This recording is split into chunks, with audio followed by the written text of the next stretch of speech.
Hello dear student, I welcome you all to my YouTube channel E Gurukul Academy. जैसा कि दोस्तों बहुत लंबे समय के बाद मैं क्लास 9th के बच्चों के लिए वीडियो ला रहा हूं और मैं यही उम्मीद करूंगा कि सारे बच्चों को मेरी वीडियोस काफ़ी पसंद आए। और अगर वाकई में दोस्तों अगर आप लोग को मेरी वीडियोस पसंद आती है ना, तो आप लोग लाइक दबा के कीजिएगा। और जो चैनल को सब्सक्राइब नहीं किए हैं तो उनसे रिक्वेस्ट है कि पसंद आने पर वो चैनल भी सब्सक्राइब कर सकते हैं।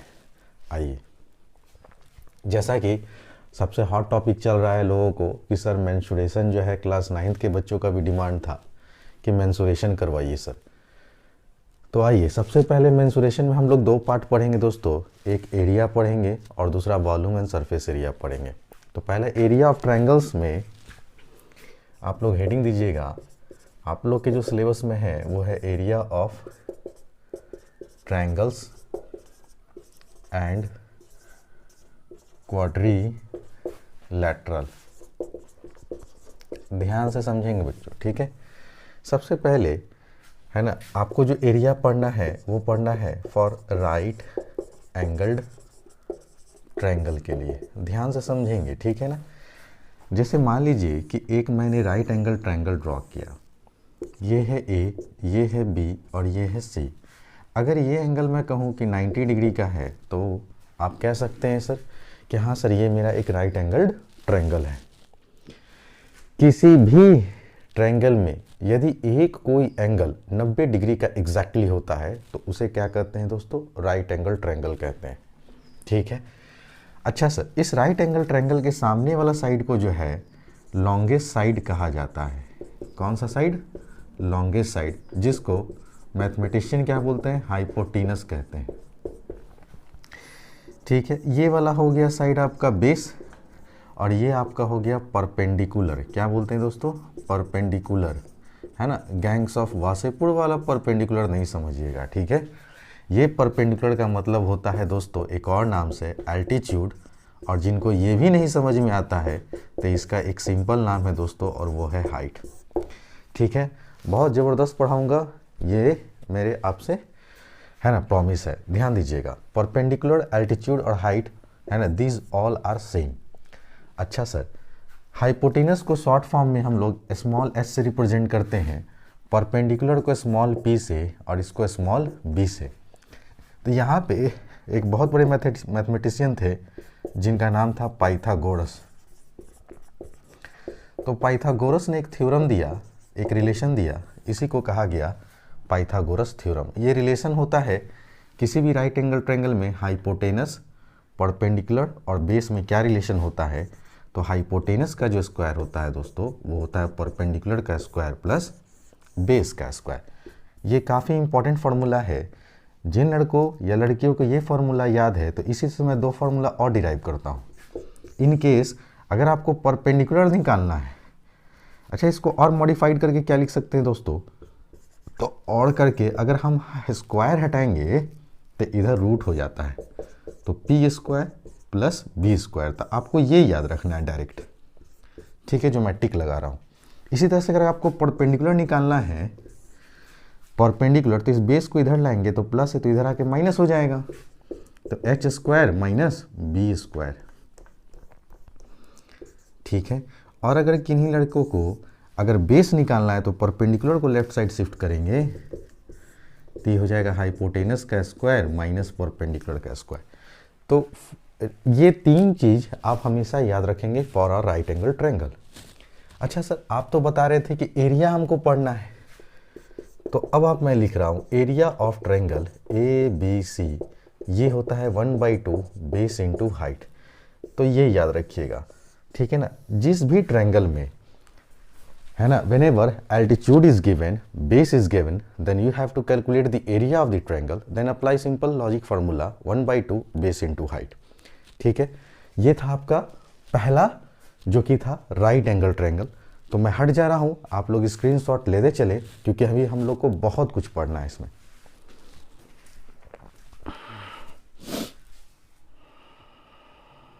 आइए फ्रेंड्स, अब आप लोग हेडिंग दीजिएगा फिर से मेरे साथ साथ। नेक्स्ट जो आपको पढ़ना है एरिया, वो पढ़ना है area of an equilateral triangle. आइए पहले इक्विलेटरल ट्रायंगल के बारे में सब कुछ जान लें। जैसे मान लीजिए ये ए है, ये बी है और ये सी है। इक्विलेटरल ट्रायंगल कहने का मतलब कि सर ए बी जो होगा वो ए सी के बराबर और ए सी जो होगा वो बी सी के बराबर। किसी भी, याद रखिएगा, साइड को रिप्रेजेंट करने का तरीका होता है, वो मैं सिखा रहा हूँ।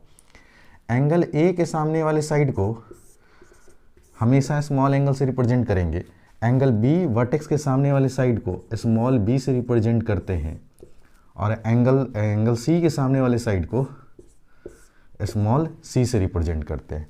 ठीक है दोस्तों, तो इक्विलेटरल ट्रायंगल का कहने मतलब हेयर ए बराबर बी बराबर सी, तीनों साइड क्या है, अगर इक्वल होते हैं तो इसको इक्विलेटरल ट्रायंगल कहेंगे सर। बिल्कुल।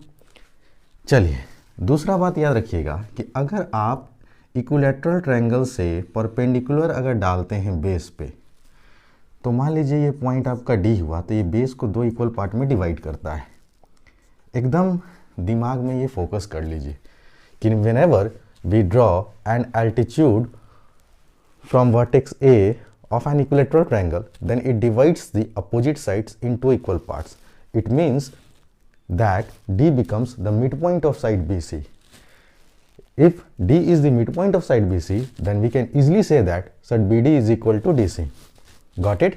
अब यहाँ से आइए, ऐसा करने से क्या हुआ, ये इक्विलेटरल ट्रायंगल दो राइट एंगल ट्रायंगल में बट गया।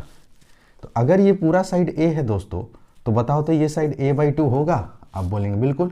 ये भी साइड A/2 होगा? आप बोलेंगे बिल्कुल। मैंने यहाँ पे इसको मान लिया हाइट, परपेंडिकुलर क्या है मेरा, हाइट h है। तो अगर आप इस राइट एंगल ट्रायंगल को देखो ADB, 90 के सामने वाला साइड ये है हमारा C, ये क्या है दोस्तों लिखा हुआ स्मॉल c। ठीक है, तो ये मेरा हाइपोटेनस हुआ। और अभी मैंने पढ़ा था ना कि हाइपोटेनस का जो स्क्वायर होता है सर, वो परपेंडिकुलर का स्क्वायर प्लस बेस का स्क्वायर होता है कि नहीं? अच्छा सर, चूंकि इक्विलेटरल ट्रायंगल का तीनों साइड क्या होता है, सेम होता है ना, तो ये सी भी किसके बराबर होगा दोस्तों, ए के बराबर कह सकते हैं। बिल्कुल सर। तो कहने का मतलब सिंपल सा लॉजिक देखिए, है ना, मैं अगर डायग्राम को as simple as it is रखूं तो मैं सिंपली ऐसे ड्रॉ कर सकता हूं, सर ये पूरा साइड ए, ये भी पूरा साइड ए और ये भी पूरा साइड ए। अब आप एल्टीट्यूड गिराएंगे तो ये हो जाएगा A/2 और ये भी हो जाएगा A/2, और इसको मैंने h कहा। तो यहाँ से देखो तो एक रिलेशन आएगा, है ना, देखना ध्यान से।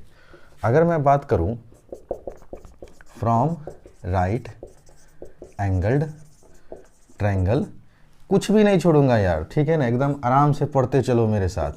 ADB, अगर मैं राइट एंगल ट्रायंगल ADB की बात करूँ तो इसके सामने वाला साइड को हाइपोटेनस कहते हैं। और अभी आपने पढ़ा है सर हाइपोटेनस का जो स्क्वायर होता है वो परपेंडिकुलर का स्क्वायर प्लस बेस का स्क्वायर होता है, आया ना? आप बोलेंगे बिल्कुल सर। अब आप कहना क्या चाहते हैं, मैं यहाँ से हाइट निकालना चाहता हूँ। ये h मैंने हाइपोटेनस नहीं समझिएगा, ये यहाँ एल्टीट्यूड है, इक्विलेटरल ट्रायंगल का हाइट है। तो ये A/2 को जब इधर लाएंगे तो सब्ट्रैक्ट होगा ना दोस्तों। तो पहले इसको सॉल्व कर लेते हैं, एकदम सब कुछ एकदम तोड़ के मैं बता रहा हूँ। a का स्क्वायर करेंगे तो a स्क्वायर, 2 का स्क्वायर करेंगे तो 4। अगर यहाँ से h स्क्वायर का वैल्यू निकालोगे तो कहोगे sir a square minus a square भाई क्या हो जाएगा 4। किसी बच्चा को समझने में दिक्कत, ये प्लस था इधर गया तो माइनस हो गया। अब यहाँ कुछ नहीं है तो 1 है ना। अब इसको सॉल्व करो, 1 और 4 का एलसीएम लोगे तो 4 आएगा। 1 से डिवाइड करोगे 4 बार में, और 4 को जब a स्क्वायर से गुना करोगे तो कहोगे सर 4a स्क्वायर। 4 को जब 4 से डिवाइड करोगे तो एक बार में कैंसिल होगा, और एक को जब a स्क्वायर से गुना करोगे तो a ही स्क्वायर होगा। जब इसको फर्दर सॉल्व करेंगे तो 4a स्क्वायर में से a स्क्वायर गया तो 3a स्क्वायर बाई 4 बचा। तो फाइनली आपका जो आउटकम्स आया वो क्या आया, h स्क्वायर बराबर 3a स्क्वायर बाई 4। अब अगर स्क्वायर हटाएंगे तभी तो हाइट निकलेगा, तो स्क्वायर हटाओ तो इधर रूट हो जाएगा 3a स्क्वायर बाई 4। तो देखो जिसका परफेक्ट स्क्वायर बना हुआ वो तो निकल जाएगा, a का स्क्वायर से तो a निकल गया, रूट के अंदर 3 रह गया, नीचे 4 है ना, तो 4 का परफेक्ट स्क्वायर क्या होता है 2। तो यहाँ से आज के बाद से याद रखेंगे पहला notation area of equilateral triangle में कि height of an equilateral triangle जो होता है ना वो होता है √3 3/2 इंटू ए, और अगर मैथमेटिकली लिखना चाहते हैं तो h बराबर √3/2a, है ना सर। जहाँ पे a क्या है दोस्तों, where a is equal to side of an equilateral triangle. बोलिए कोई दिक्कत। दूसरा आपको याद रखना है इसका एरिया। तो सेकंड कंडीशन में लिखेंगे एरिया क्या होता है इक्विलैटरल ट्रायंगल का, कोई पूछेगा तो कहेंगे सर √3/4 इंटू ए स्क्वायर। तो ये आपका एरिया का फॉर्मूला हो गया दोस्तों, है ना, ये आपका हाइट का फॉर्मूला हो गया। उम्मीद करता हूँ सारे बच्चों को बहुत अच्छे से समझ में आ रहा होगा। सो आप लोग घबराएंगे नहीं, ठीक है ना, क्योंकि अब आप लोग का शायद 27 से पेपर है 9th वाले का, ठीक है ना। तो जितने भी मेरे ज्ञान निकेतन के बच्चे हैं, जितने भी मेरे DPS के बच्चे हैं, जितने भी संत माइकल के बच्चे हैं, ठीक है, जितने भी PCS के बच्चे हैं, ठीक है ना, सारे बच्चे जो हमसे पढ़ रहे हैं, चाहे ऑफलाइन चाहे ऑनलाइन, आराम से पेशेंस रखिए, क्योंकि है ना ये बात याद रखिएगा, है ना, कि जो भी अब मैं लाऊंगा क्लास एकदम आपका सटीक चलता चला जाएगा, ठीक है ना। उतने दिनों से मैं काफ़ी बिजी था एग्ज़ाम को लेकर, अब मैं फ्री हो चुका हूँ, इसलिए आप लोग आराम से पढ़ेंगे मेरे साथ साथ, ठीक है। सो इसमें आपको दो ही चीज़ याद रखना था, एक हाइट जो √3/2 इंटू ए होता है, और एरिया √3/4 इंटू ए स्क्वायर होता है। So please write down.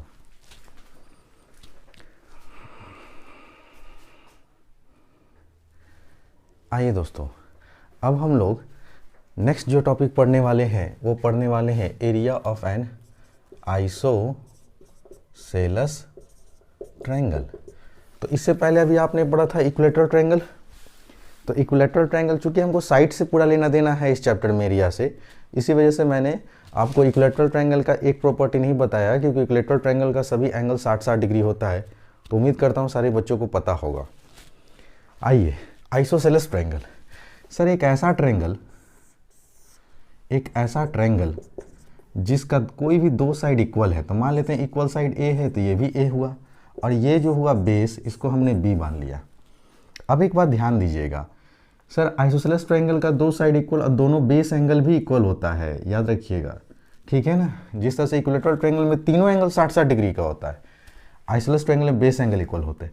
अब अगर मैं यहाँ से परपेंडिकुलर गिराऊँ तो ये मान लीजिए कि AD परपेंडिकुलर है BC पे, तो फिर से D जो होगा ना दोस्तों वो मिड पॉइंट हो जाएगा BC का। इसका कहने का मतलब सर BD जो होगा वो DC के बराबर होगा। अगर पूरा लेंथ B है तो बताओ ये लेंथ कितना होगा, B/2, तो ये भी लेंथ कितना होगा, B/2। अगेन मैं इसको हाइट मान रहा हूँ, AD को मैंने हाइट मान लिया। तो अब अगर आप राइट एंगल ट्रायंगल ADB में जाएं, देखो ध्यान से, सब कुछ बता रहा हूँ, एकदम खुल कर पढ़ा रहा हूँ, ठीक है। From right angled triangle ADB we है। आप बोलेंगे सर अभी आपने पाइथागोरस थ्योरम बताया था कि 90 डिग्री के सामने वाले साइड को हाइपोटेनस कहते हैं। लगाओ भाई पाइथागोरस थ्योरम, हाइपोटेनस का स्क्वायर जो होता है सर परपेंडिकुलर का स्क्वायर और प्लस बेस का स्क्वायर होता है। मैं यहाँ से फिर से हाइट निकालने वाला हूँ, तो अगर मैं हाइट निकालूंगा तो ए स्क्वायर में ये इसका स्क्वायर करोगे तो क्या आएगा, इधर लाके इधर घटा दो ना, कोई दिक्कत नहीं है। ये प्लस है तो इधर आएगा तो माइनस हो जाएगा। अब सॉल्व कर लो, तो एच स्क्वायर बराबर ए स्क्वायर, बी का स्क्वायर करोगे और नीचे 2 का स्क्वायर करोगे तो 4 आएगा। नहीं कुछ है तो 1 होगा ना एलसीएम। अब 1 और 4 का एलसीएम हमने लिया तो 4 आया। सर कितने बार में कटेगा, 4 बार में। 4 को जब इससे गुना करोगे तो 4a स्क्वायर, माइनस है तो -2, 4 को जब 4 से डिवाइड करोगे तो एक बार में, 1 को जब b स्क्वायर से गुना करोगे तो b स्क्वायर आएगा। अब फाइनली मेरा जो आउटकम्स आया वो आया 4a square minus b square upon 4। लेकिन सर हमको तो हाइट चाहिए, स्क्वायर हटाना पड़ेगा। अब अगर आप स्क्वायर हटाएंगे तो इधर आपको रूट देना होगा, तो 4a square minus b square by 4, ठीक है। अब सॉल्व करेंगे सर, ऊपर में तो परफेक्ट स्क्वायर है नहीं दोस्तों क्योंकि बाइनोमियल टर्म है, तो ये ऐसे ही रह जाएगा। लेकिन नीचे से 4 एक परफेक्ट स्क्वायर नंबर होता है और 2 जो होता है इस परफेक्ट स्क्वायर होता है, ठीक है। तो 4 का स्क्वायर रूट कितना निकला, 2। तो आज के बाद से आपको ये याद रखना है कि अगर कभी भी आपको हाइट निकालना हो आइसोसेलेस ट्रायंगल में तो आप फॉर्मूला लगाएंगे √4a square minus b square by 2, है ना। तो ये आप लोग नोट कर लें, है ना। This one is most important for calculating height of N isosceles triangle. ठीक है, उम्मीद करता हूँ कि सारे बच्चों को समझ में आ रहा होगा। अब हम बात करते हैं सर एरिया की। तो एरिया याद रखिएगा, एरिया का फॉर्मूला क्या होता है? सिंपल अगर मैं बोलूँ कि सर जिसमें बेस मालूम हो हाइट मालूम हो तो आप क्या फॉर्मूला यूज़ करते से 1/2 बेस इंटू हाइट। अब आराम से देखो, रटने का जरूरत नहीं है, एक फॉर्मूला से मैं सारा कैलकुलेट कर रहा हूँ। सर बेस कितना है? तो बेस तो ऑलरेडी भैया जी बी ही है, तो आप बी ही लिखेंगे। और हाइट कितना है दोस्तों? अभी निकाले है ना, तो ये था सर 4a² माइनस b²/2। अब सॉल्व करो इसको, तो हम कहेंगे सर ये 2 से 2 मल्टीप्लाई होगा तो नीचे आ जाएगा 1/4 into B under root 4a² minus b²। यही दोस्तों एरिया का फॉर्मूला आ गया आपके पास। ठीक है ना, तो ये हुआ for calculating the area of N isosceles triangle. ठीक है, आइए स्टूडेंट, लास्ट टॉपिक आप लोग लिखेंगे सर अगर हमें एरिया निकालना हो किसका, ठीक है ना, तो आप लोग हेडिंग देंगे area of a scalene triangle. Sir scalene triangle किसको कहेंगे? Whose all sides are unequal. जैसे मान लो कि मैं एक इस तरह का फिगर बना रहा हूँ, तो ये हो गया ए, ये हो गया बी और ये हो गया सी। अब जितने भी 9th के बच्चे देख रहे हैं याद रखिएगा, अब आप पूछेंगे कि सर सबसे इम्पॉर्टेंट जो है खासकर 9th वाले के लिए इस चैप्टर में स्केलेन ट्रायंगल का एरिया निकालना सबसे इम्पॉर्टेंट है। जिस लड़का को स्केलेन ट्रायंगल का एरिया निकालने में कमांड आ गया तो वो देखेंगे कि वो कोई भी सवाल में नहीं फंसेंगे। बात समझ रहे हैं दोस्तों? फिर से आइए, सर सामने वाले वर्टेक्स को आपने बताया कि स्मॉल ए से रिप्रेजेंट करते हैं, बी वर्टेक्स के सामने वाले साइड को स्मॉल बी से रिप्रेजेंट करते हैं और सी वर्टेक्स के सामने वाले साइड को स्मॉल सी से रिप्रेजेंट करते हैं। ठीक है, तो सबसे पहले हम यहाँ पे एस निकालते हैं, और एस क्या होता है दोस्तों? तो याद रखिएगा एस को कहते हैं सेमी पेरीमीटर। और ये एस कैसे निकलता है दोस्तों? तो हम कहेंगे sir perimeter of triangle A B C by क्या कर दीजिए 2 कर दीजिए। तो किसी भी ट्रायंगल का पेरीमीटर क्या होता है? सम ऑफ ऑल साइड्स। तो सभी साइड को जोड़ दो ना, तो सर ए हो गया पहला साइड, दूसरा साइड बी, तीसरा साइड सी और डिवाइड कर दोगे तो ये आ गया आपका सेमी पेरीमीटर। तो याद रखेंगे सर जब भी आपको स्केलेन ट्रायंगल का एरिया निकालना होगा ना तो 2 स्टेप में हम लोग एरिया कैलकुलेट करते हैं। First we have to calculate the semi perimeter, then simply apply the formula for calculating area of triangle A B C. ये हो जाएगा under root S into S minus A, S minus B और S minus C. याद रखेंगे दोस्तों, ठीक है ना। इस फॉर्मूला को नाम दिया गया हीरोज फार्मूला। ठीक है, जो एक बहुत बड़े मैथमेटिशियन थे हीरोज कर उन्होंने ये फार्मूला को डिराइव किया था for calculating the area of an scalene triangle. That's why, है ना, on his name the formula name becomes Heron's formula. ठीक है, तो अब ये सारे थ्योरी हो चुके हैं। ठीक है ना, अब मैं आपको पैटर्न बताऊंगा एक एक कर कुछ सवाल लेकर, जहां से आपको मैं सिखाने की कोशिश करूंगा। फिर एक लेवल जब आपका अप हो जाएगा ना तो फिर मैं वहां से आपको जितने भी इंपॉर्टेंट क्वेश्चन अभी तक सीबीएसई में पूछे जा चुके हैं वो सारे कैलकुलेट करवाऊंगा। और जो भी 9th का बच्चा है हमें देख रहा है ना, वो घबराए नहीं, उनका वीडियोज़ अब रेगुलर आएगा। ठीक है ना। और ये फैमिली दोस्तों अभी 207 मेंबर की फैमिली है ना। इसको यार 1000 से ऊपर करवाओ यार पहले तुम लोग। ठीक है ना।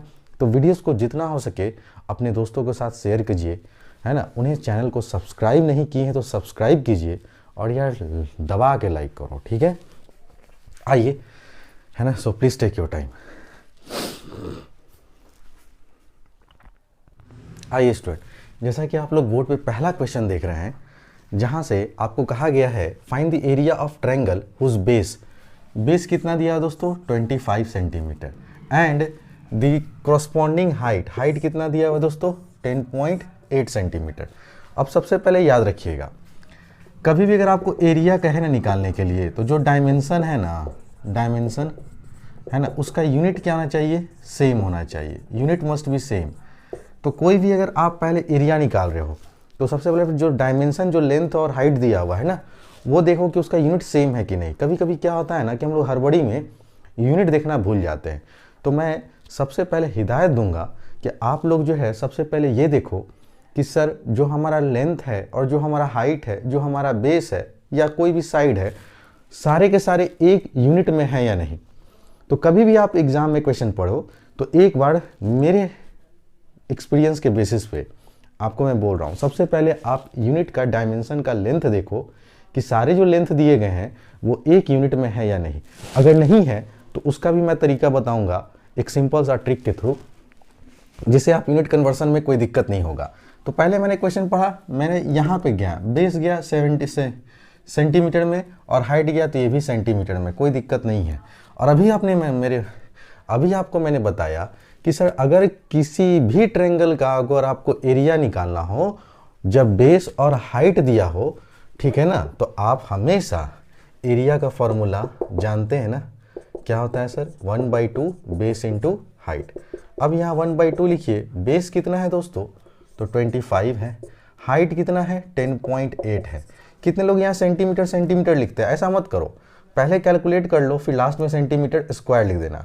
और एरिया का जो यूनिट होता है दोस्तों, है ना, एरिया का जो यूनिट होगा वो या तो मीटर स्क्वायर लिखेंगे या सेंटीमीटर स्क्वायर लिखेंगे, ठीक है ना। अब कहीं कहीं डिज़ाइन मार्कर ऐसे लिखा हुआ रहता है स्क्वायर मीटर, है ना, या ऐसा लिखा हुआ मिलेगा स्क्वायर मीटर, कोई दिक्कत वाली बात नहीं है।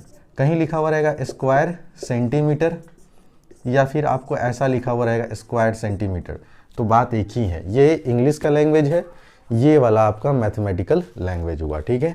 इसलिए इन सब बातों पे ध्यान दीजिएगा, ठीक है। छोटी छोटी बातें हैं लेकिन मैं हर चीज़ को डिस्कस कर रहा हूँ, ठीक है, ताकि कोई भी बच्चा जो पहली बार भी हमसे पढ़ रहा है ना, उनको दिक्कत नहीं हो। अब आइए सर क्वेश्चन को सॉल्व करते हैं। सर सबसे पहले हमने क्या किया कि सर यहाँ से पॉइंट हटाएं, तो पॉइंट के बदले एक दिए, पॉइंट के बाद एक अंक इसलिए एक जीरो उतार दो और आप कैंसिल करो 2 से। सर 2 5 जा 10, ठीक है ना, और फिर 2 4 जा 8, कोई दिक्कत वाली बात आप बोलेंगे नहीं। अब क्या करेंगे सर, फिर 5 से कैंसिल करो, 5 2 जा 10, 5 5 जा 25, और फिर 2 से कैंसिल कर दो 27 बार में, और 27 इंटू 5 करेंगे ना, तो देख लो दोस्तों 7 5 35 का 5 हाथ में 3, 5 10 10 3 13, 135 सेंटीमीटर स्क्वायर इस क्वेश्चन का आंसर हो गया। तो आपसे पूछा गया एरिया बताओ सर, आपने एरिया बता दिया। क्वेश्चन नंबर 2 देखो तो कहता है find the perimeter and area of triangle. आपको इस बार पेरीमीटर भी कैलकुलेट करवा रहा है और साथ साथ में एरिया भी फाइंड करने के लिए कह रहा है, जिसके साइड्स जो हैं 52 सेंटीमीटर, 56 सेंटीमीटर और 60 सेंटीमीटर रिस्पेक्टिवली। अब तीनों का साइड का लेंथ देखो अलग अलग है ना दोस्तों। जब अगर तीनों साइड गिवन हो तो ये स्केलेन ट्रायंगल हुआ, ठीक है ना। कभी कभी क्या होगा, 2 साइड इक्वल होगा, ठीक है ना, तो घबराएंगे नहीं, समझ रहे हैं ना मेरी बात। आप हमेशा प्रायोरिटी किसको देंगे, हीरोज फार्मूला को देंगे। Whenever 3 sides are given then apply Heron's formula, ठीक है। तो उसके लिए क्या करेंगे, देखो ध्यान से, ठीक है ना, एकदम आराम से पढ़ो, कोई दिक्कत वाली बात नहीं, सबको सिखाऊंगा, ठीक है ना, सब लोग सीखेंगे, है ना।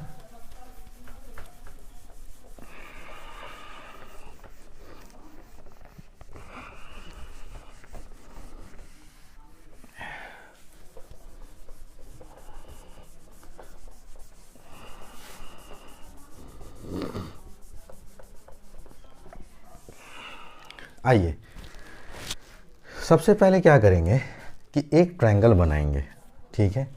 तो हमने एक ट्रायंगल बना दिया, स्केलेन ट्रायंगल बनाना है, बना दो ABC। अब ये वाला साइड A होता है, ये वाला साइड B होता है और ये वाला साइड C होता है।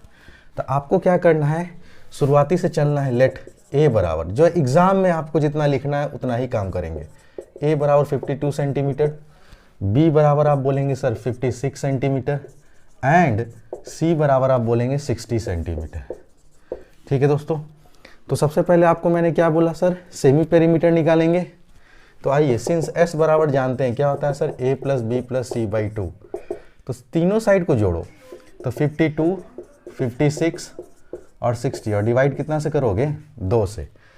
जब तीनों साइड को जोड़ोगे तो 6 और 2 8 आ गया यूनिट प्लेस पे, 5 5 10, 10 और 6 16, और इसको जब 2 से भागा देंगे तो 2 8 16, 2 चौके 8, ये आ गया 84 सेंटीमीटर सेमी पेरीमीटर।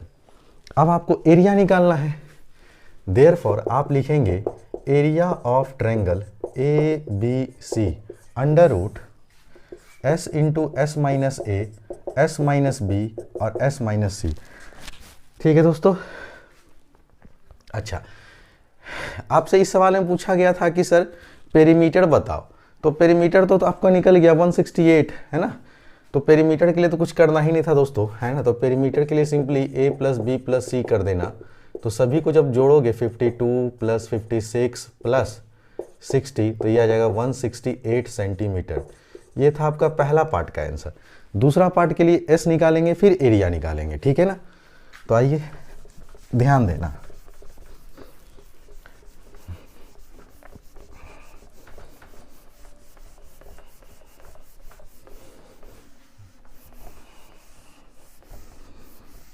देखो, सबसे ज़्यादा लड़का या लड़की को दिक्कत होता है स्केलेन ट्रायंगल का एरिया निकालने में, लेकिन मैं प्रॉमिस करता हूं कि किसी बच्चा को नहीं होगा दिक्कत अगर वो मेरे वीडियोस को बहुत अच्छे से देख रहे हैं। तो s का वैल्यू कितना है, आपने बोला 84, आपने यहाँ 84 लिखना है। फिर 84, a का वैल्यू कितना है दोस्तों 52, सब्ट्रैक्ट कीजिए। फिर 84 में से कितना सब्ट्रैक्ट करेंगे 56, फिर 84 में से कितना सब्ट्रैक्ट करेंगे दोस्तों 60, है ना। ध्यान देना आराम से।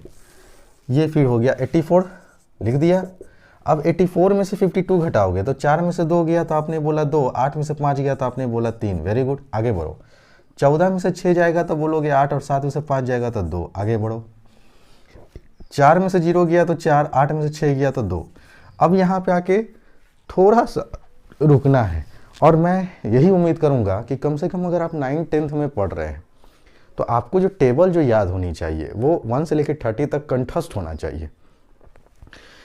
क्योंकि हीरोज़ फार्मूला में मैंने 80% लड़कों के साथ ये प्रॉब्लम देखा है कि उनको टेबल याद नहीं था, जिसकी वजह से उनको ब्रेक करने में बड़ा दिक्कत हो रहा था।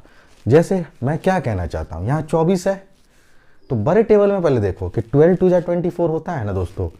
ठीक, यहाँ पे जब 12 का टेबल पढ़ेंगे 7 बार तो 12 7 84 होगा। तो बड़े बड़े नंबर में तोड़ते चलो जो भी टेबल तुमको याद है। ऐसे क्या होगा कि इजी वे में बनेगा। इसको क्या लिख सकते हो 12 7 जा। अब यहाँ 7 दिखा तो 28 को लिख सकते हैं ना दोस्तों, क्या चीज़ 7 इंटू 4। अगर यहाँ 4 दिखा तो 4 8 जा कितना होता है दोस्तों 32, समझ रहे हैं ना। अब यहाँ हमको ऑलरेडी दिख गया था क्योंकि 12 है तो 12 दूनी कितना होता है 24। देखो, पहले बड़े नंबर में तोड़ने से फ़ायदा ये हुआ कि डायरेक्ट आपका पेयर नंबर का बढ़ना शुरू हो जाएगा। कहने का मतलब सर 12 यहाँ पर 12 यहाँ पे तो आप लिख सकते हैं 12 का स्क्वायर। सर 7 यहाँ पे 7 यहाँ पे तो आप लिख सकते हैं 7 का स्क्वायर। अब बोलेंगे हाँ सर लिख तो दिए। अच्छा सर एक और काम कीजिए कि आपको दिख रहा होगा सर 4 को जब 2 से मल्टीप्लाई करेंगे दोस्तों तो 8 होगा और 8 यहाँ दिख रहा है ना, तो 8 का भी तो पेयर बन ही चुका है और ये बच गया मात्र 4 जो कि 2 का स्क्वायर है। आप समझ में आया बात, है ना। कि लड़के क्या करते हैं 84 का सीढ़ी बना के जो है फैक्टर निकालेंगे, फिर 32 का प्राइम फैक्टर निकालेंगे। अरे वैसे तो ज़िंदगी बीत जाएगा, समझ रहे हो, एक ही सवाल बनाने में। इसलिए टेबल याद रखो और अगर एक टेबल टूटते हो ना 2 फैक्टर आए ना तो देखो तो 12 का कहीं मल्टीपल दिख रहा है तो यहाँ दिखा तो 12 गुने 2 कर दिए, ठीक है ना। जब हम यहाँ 7 दिखे तो 7 का टेबल हमको यहाँ दिख रहा है तो 7 4 जा। जब यहाँ हमको 4 दिखा तो 32 भी दिखना चाहिए था 4 8 जा, ठीक है ना। और इस तरह से हमने पेयर्ड कर दिया। अब जिसका जोड़ा बन गया वो सब रूट से बाहर आ जाएगा। तो देखो रूट से बाहर क्या आया, पहले 12, फिर क्या आया 7, फिर क्या आया 8 और फिर क्या आया दोस्तों 2। तो अब सॉल्व कर देंगे 12 7 जा 84 और 8 2 जा 60। अब भाई किस लड़का को 2 डिजिट का मल्टीप्लिकेशन नहीं आता है, ठीक है ना। देखो 6 4 जा 24, 8 6 जा 48 में 2 जोड़ो 50, 84 और ऐड कर दो 4 4 8 5 13। तो इसका जो फाइनल आंसर आएगा दोस्तों वो आएगा 1334 सेंटीमीटर स्क्वायर। क्यों स्क्वायर में लिखे, क्योंकि एरिया निकालना था। जब पेरीमीटर निकालना था तो हमने सेंटीमीटर लिखा, ठीक है ना। कोई दिक्कत? आप बोलेंगे बिल्कुल भी नहीं सर। तो इस तरह से आज मैंने आपको 2 क्वेश्चन करवाए हैं। अगले क्लास में इससे बहुत ज़्यादा क्वेश्चन मैं करवाऊंगा। तो आप लोग से उम्मीद यही करूंगा कि अगले क्लास में टेबल बहुत अच्छे तरीके से याद कर लें। अगर ढंग से पढ़ना है तो जैसा मैं कह रहा हूँ वैसा ज़रूर करें, ठीक है ना। और दूसरी बात, जितने भी मैंने फार्मूलाज आपको आज बताए हैं, 4 टाइप का ट्रायंगल बताया, चारों टाइप का ट्रायंगल का आप फार्मूला भी कंठस्थ कर ले, ताकि जब मैं क्वेश्चन करवाऊँ तो आप लोग को वो फार्मूला वहीं से बैठे बैठे याद आना चाहिए कि हाँ सर इसका फार्मूला ये था। ठीक है दोस्तों, बहुत जल्द हम लोग अगले दिन फिर नए वीडियो के साथ आएंगे। तब तक के लिए बने रहिए ई गुरुकुल एकेडमी के साथ। और जिन्होंने अभी तक चैनल सब्सक्राइब नहीं किया है दोस्तों, तो मैं उनसे रिक्वेस्ट करूँगा, है ना, कि भाई चैनल को सब्सक्राइब कर लें और बेल आइकन को दबा लें, ताकि जब जब वीडियोस अपलोड होगा ई गुरुकुल एकेडमी की तरफ से तो आपको ऑटोमेटिकली नोटिफिकेशन चला जाएगा। ठीक है दोस्तों, वीडियोस को लाइक करना नहीं भूलिएगा दोस्तों। और हाँ, मैं यही कोशिश करूँगा कि हमसे जितने, है ना, स्टूडेंट जुड़ना चाहते हैं वो जुड़ जाएं, क्योंकि अब मैंने अनसब्स जो भी मेरे सब्सक्राइबर जो था हिडन था उसको मैंने खोल दिया है सारे बच्चों के लिए, है ना। कि मैंने जब यूट्यूब स्टार्ट किया था दोस्तों 1 साल पहले, तो 2 से 4 सब्सक्राइबर थे, ठीक है ना। और 2 से 4 सब्सक्राइबर से मेहनत करते करते करते 207 पे पहुँचे। 1 साल लग गया दोस्तों, है ना। क्यों? एक तो भाई मेरे पास जो है वो कंटिन्यूटी नहीं रहती है ना, क्योंकि मेरे पास वर्कलोड ज़्यादा रहता है, समझे। लेकिन कोई बात नहीं, जो भी बच्चे हमसे जुड़े हुए हैं वो एडवांटेज उठाइए, भरपूर उठाइए, ठीक है ना। और अगर जिनको अगर पर्सनली अगर हमको सर हायर करना चाहते हैं, है ना, तो आप इस नंबर पे आप कांटेक्ट कर सकते हैं, जो भी लोकल स्टूडेंट होगा, है ना। तो जो भी लोकल स्टूडेंट हैं आप इस नंबर पे हमको व्हाट्सअप करें या डायरेक्ट कॉल करें, है ना, मैं उनको रिप्लाई ज़रूर दूंगा। या किसी तरह का कोई क्वेरी या क्वेश्चन पूछना चाहते हैं तो इस नंबर पे आप हमसे संपर्क करें। थैंक्स फॉर वॉचिंग दोस्तों, मिलते हैं बहुत जल्द अगले क्लास में, ठीक है ना।